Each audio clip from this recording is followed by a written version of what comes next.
Muito bem, o TVC News tem a sua sequência agora com a Bianca Robles, que vai já falar tudo o que aconteceu. A prefeita Juliana recebeu a visita do superintendente do INSS. O que eles conversaram, Bianca? Boa tarde. Boa tarde, Saúl. Boa tarde a todos que estão nos assistindo. Exatamente. Ontem, a prefeita aqui de Balneário Camboriú, Juliana Pavan, realizou então uma reunião com o superintendente do INSS, juntamente com o procurador aqui do município, Diego Montebeller, para tratar então sobre o posto da 1500, né, que é um assunto que já se vem há longos anos, então, sendo debatido, né? E o posto, então, estava para ser despejado, né? Mas a prefeita foi a Brasília, conseguiu permanecer, então, com o posto ali na rua 1500. Então, agora eles vieram aqui para fazer uma visita também à unidade e resolver, então, como que vai ficar, né? Selar esse primeiro acordo, porque o INSS pretende ter uma base aqui em Balneário Camboriú e pretendia, então, usar este terreno onde está construído o posto da 1500. Eles pretendem, então, vir na próxima semana com uma equipe de engenheiros para ver se vai ser possível fazer, né, a unidade e também essa base ali na 1500 e ver quais serão os próximos passos. Mas com toda certeza já é um avanço para a cidade, né? Está tendo essas conversas e esse acordo ser feito para que tudo fique feito da melhor forma possível também para os munícipes aqui, né? Que bom, né? Finalmente chegando já no fechamento de tudo, né? Inclusive tem uma história de que talvez tanto o posto de saúde quanto a Secretaria de Saúde do município e também a própria sede do INSS podem estar exatamente juntos no mesmo prédio, no mesmo edifício, né?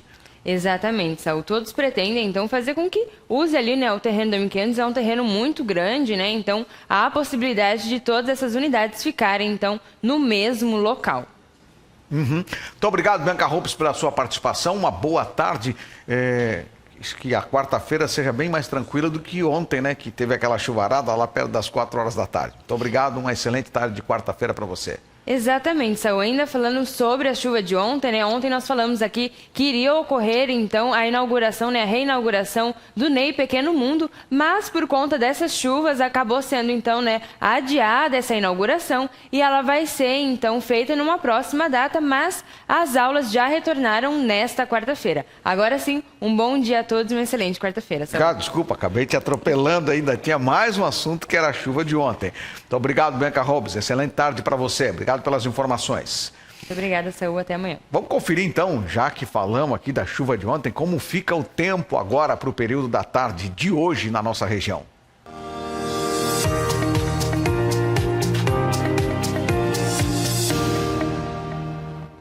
Nesta quarta, o dia será de tempo seco e ensolarado em todas as regiões de Santa Catarina ao longo do dia. As temperaturas sobem à tarde, com máximas entre 26 e 32 graus, mas ficam mais baixas à noite.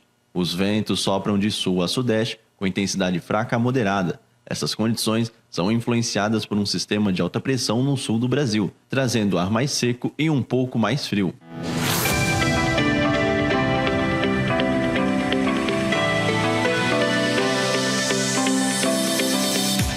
E vamos ao comentário político do professor Joel Raza Júnior, já está aqui nos estúdios e eu já vou fazer uma provocação para ele. O vereador Cacá Fernandes volta a ser notícia, principalmente no partido dele, nas internas do PL. Boa tarde, professor. Boa tarde, Saúl. Boa tarde, os amigos em casa. Realmente, ali, o vereador Cacá, ele volta a ser notícia, porque, sim, ele foi... teve uma denúncia dele ao Ministério Público pela questão da compra de votos. Aquilo que foi falado lá ano passado, após as eleições, né, que foi comentado que Cacá Fernandes tinha feito compras de voto, tinha algumas denúncias de compras de voto, então volta novamente essa questão, né, a questão do mandato, se ele perde ou não perde mandato. A história fala que alguns vereadores atuais hoje também irão estar na comissão de ética na Câmara, pedindo, sim, a cassação do mandato do vereador Cacá. Infelizmente, para o andamento do nosso legislativo, isso não é legal, né? Porque essa questão vai ou não vai, e realmente a questão da compra de votos lá não foi uma matéria realmente que tinha a questão da compra. Havia uma suposta compra que até então não foi provada ainda, Saúl. Pois é, e como é que fica agora esse processo todo? Primeiro passa pelo Ministério Público, se o Ministério Público aceitar os argumentos, aí depois pode acontecer na Câmara de Vereadores o pedido de cassação? Isso vai ao Ministério Público, o Ministério Público assume ali, realmente ele pode ali entender e advogar que houve a compra de votos, vai a questão da Câmara de Vereadores e na Câmara de Vereadores vai ali para a Comissão de Ética e assim os trâmites legais pedindo a cassação. Entendemos que vai a cassação do vereador e não a cassação do mandato do PL. Dessa forma, quem cai é Cacá Fernandes e quem assume é o primeiro suplente, Arlindo Cruz. Mas até lá, muita água deve rolar.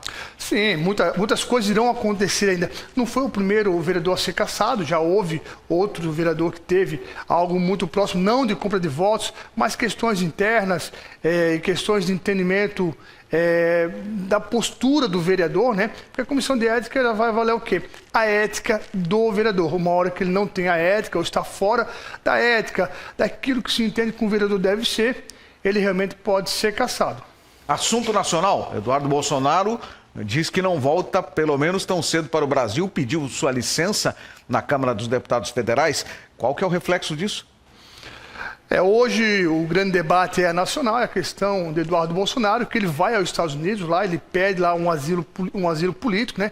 Vai tentar ficar mais algum tempo em solo americano. Então começa toda essa discussão se realmente havia uma perseguição, se realmente ele teria o seu passaporte, que a promessa é que teria o seu passaporte confiscado, como foi confiscado do seu pai também. Jair Bolsonaro também foi confiscado o seu passaporte e Eduardo fica com medo de ter o seu passaporte confiscado. Então ele vai aos Estados Unidos e lá ele pede esse asilo político, né? Ele vai se licenciar, está licenciado e pede esse asilo político, né? Para ficar lá em solo americano, sendo que ele tem uma conversa muito próxima hoje ao governo americano. Então, para ele é um local de muito mais segurança política, talvez que ficar em solo brasileiro. A grande questão começa esses debates agora, né? Fugiu, não fugiu, correu, não correu, vai ser preso, se fez ou não fez, e quem perde somos nós, a população brasileira. E a gente segue ligado. Muito obrigado, professor Joel. O senhor volta na sexta-feira. Saúl, sexta-feira estamos aí.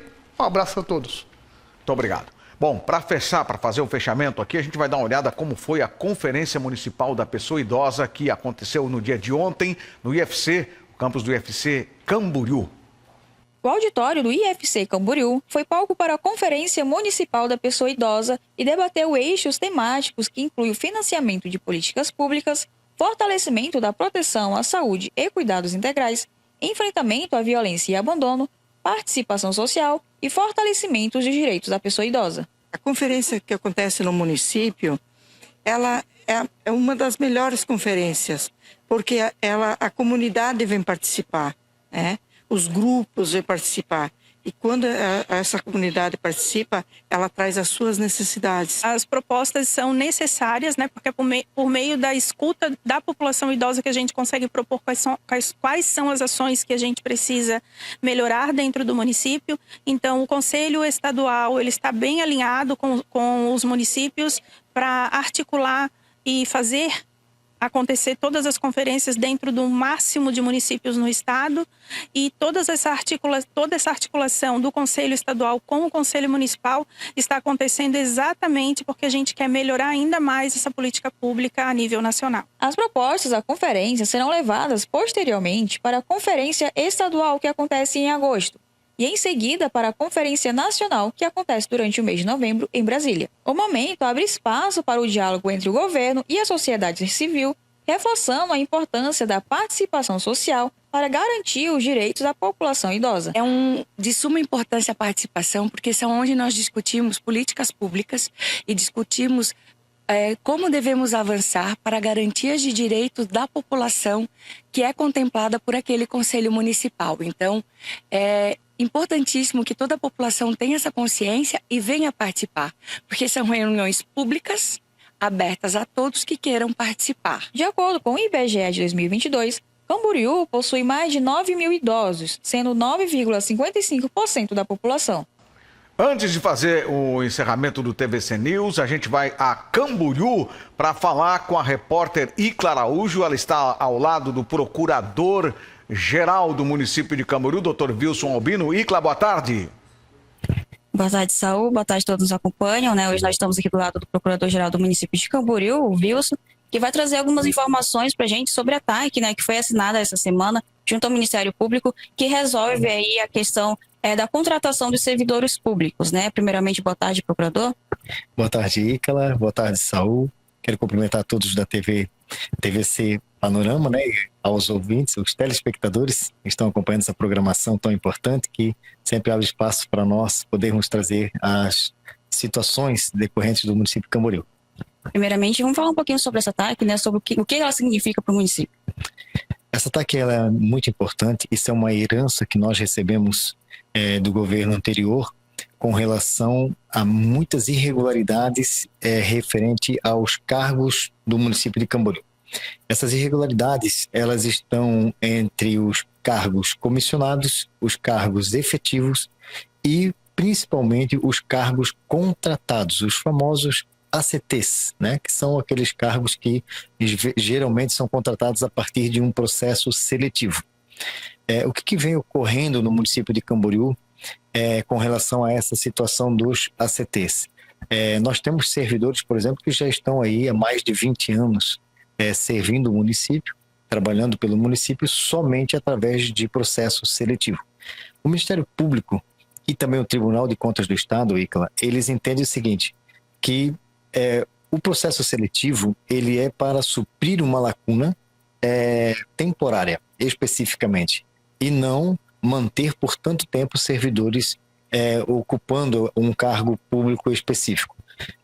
A nossa dificuldade maior se deu porque a maioria desses cargos estão na Secretaria de Saúde, onde estamos com uma demanda gigante de profissionais, de servidores hoje, por conta da suspensão desses processos seletivos que aconteceram e que nós não podemos, não tivemos a autorização do Ministério Público para chamar. O que ocorre? Nós temos programas de saúde, como o Programa da Saúde da Família, o Programa Saúde Bucal, o Programa Agentes Comunitárias e diversas outras situações referentes à saúde ainda que não envolvam diretamente programas, mas que impactam diariamente na saúde do município. Os contratos eram feitos por um ano, renováveis por mais um ano. E o que vinha ocorrendo? Quando estava quase encerrando esses contratos, se fazia um novo processo seletivo, aquelas pessoas que já estavam, faziam novamente o processo seletivo, passavam e ficavam mais um ano e prorrogavam por mais um ano, ou seja, de 2 em 2 anos, em média, tinha esse processo seletivo para poder suprir essas demandas. Com essa situação, veio a determinação que o município não fizesse mais desta forma e sim fizesse um concurso público. Nós atendemos essa recomendação do Ministério Público e decidimos sim fazer o concurso público. O que causou um problema para nós foi que o Ministério Público passou a exigir que esse concurso público fosse já no início do mandato. E nós não vemos também problema para isso, tanto que nós já fizemos um decreto criando a comissão que vai organizar o concurso público já no início de fevereiro.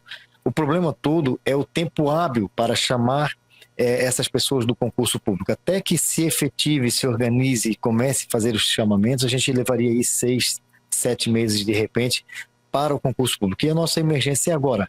Nós estamos com um colapso na saúde, estamos com uma demanda que nós teríamos hoje que parar o atendimento em pelo menos 5 unidades de saúde do município, porque por falta de servidores. Além disso, nós teríamos uma dificuldade enorme ainda na Secretaria de Obras, Agricultura, na própria Assistência Social, na FUCAM, são diversas secretarias que estão faltando colaboradores e que eram supridos através desses processos seletivos. Nós nos comprometemos com o Ministério Público de Santa Catarina fazer essa reforma administrativa. Só que ela se tornou muito mais ampla do que nós imaginávamos. Dentro desse acordo, nós tínhamos um problema que era o prazo. O Ministério Público entendia que esse acordo tinha que ser feito e cumprido até 31 de dezembro de 2025, o que era inviável e praticamente impossível de qualquer governo realizar. Chegamos num consenso, num acordo com o Ministério Público, estabelecemos umas metas gradativas. Esse ano nós devemos de cumprir aí de 60% a 70% já desse compromisso do TAC, que visa especificamente aí nesse caso, primeiro momento, a regularização legislativa desses cargos e a abertura do concurso público, que deve ser feito e concluído ainda esse ano. Pretendemos, inclusive, fazer já o chamamento antes do fim do ano para começarmos a substituir esses cargos que serão contratados.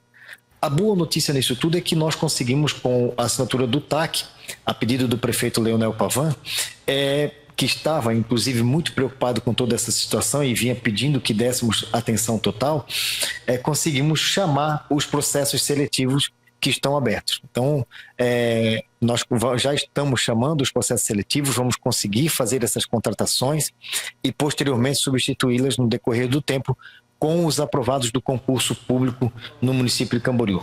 O prefeito Leonel Pavan tem dito o seguinte: o atendimento às pessoas ele tem que ser realizado com excelência, tem que ser realizado com carinho, tem que ser realizado com o dia a dia, um atendimento que supra as necessidades do camboruense, do contribuinte que vem até as repartições públicas, principalmente se tratando de saúde e de demandas tão importantes também como educação e obras que nós temos que amparar ainda em muito a nossa população.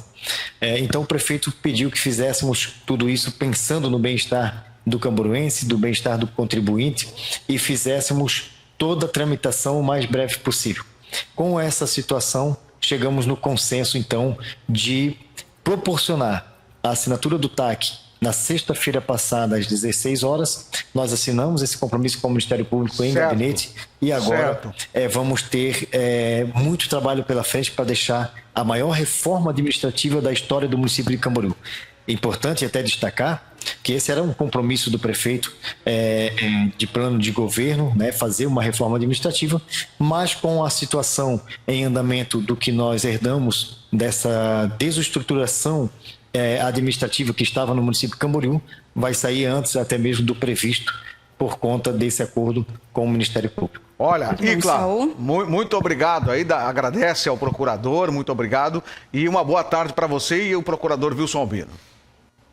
Boa tarde também para você, Saúl, e para todos que nos acompanham. Boa tarde, procurador. Uma boa tarde a todos. Muito obrigado. Muito bem, olha, estamos chegando ao final da edição do TVC News. Importante essa informação que o procurador trouxe, afinal de contas, tínhamos um problema sério. O prefeito Leonel Pavan estava realmente temeroso, porque faltava muita gente, faltava pessoas para trabalhar e agora, finalmente, a gente tem a possibilidade das pessoas trabalharem. Muito obrigado a todos, uma boa tarde. Vem aí o Jornal da Tarde da Rede Cultura. A gente volta amanhã ao meio-dia.